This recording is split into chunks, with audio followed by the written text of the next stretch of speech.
நெய் சாதம் செய்ய தேவையான பொருட்கள்: நெய், பட்டை, சோம்பு, லவங்கம், கிராம்பு, பெருஞ்சீரகம், ஏலக்காய்,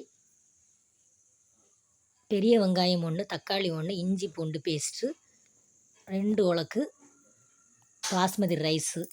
2 உலக்கு பாஸ்மதி ரைஸ்னால் 3 டம்ளர் தண்ணி எடுத்துக்கிடணும்.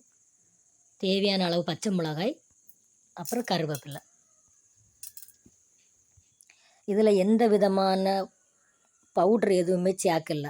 மசாலா பவுட்ரு, வத்தல் பவுட்ரு எதுவுமே சேர்க்கலை. காய்கறிலாம் நீள வாக்கில் நறுக்கி வச்சாச்சு.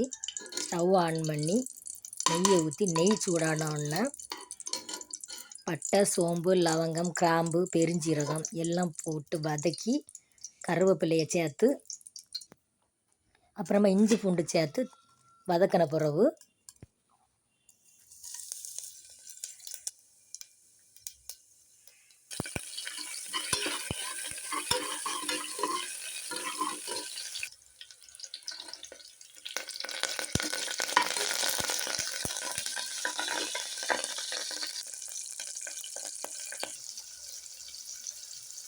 வெங்காயத்தை சேர்த்து ஒரு 25% வதங்கினா போதும் வெங்காயம்.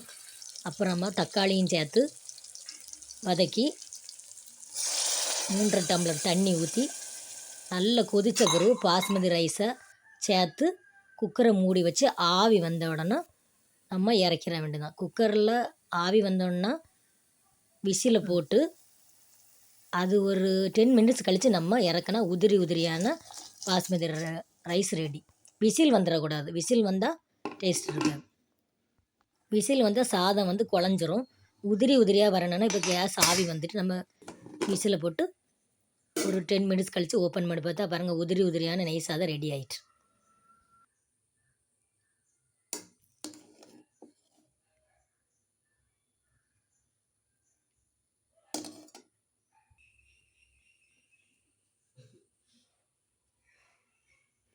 இது கூட சிக்கன் கிரேவியோ உருளைக்கிழங்கு குருமாவோ வச்சு சாப்பிடலாம்.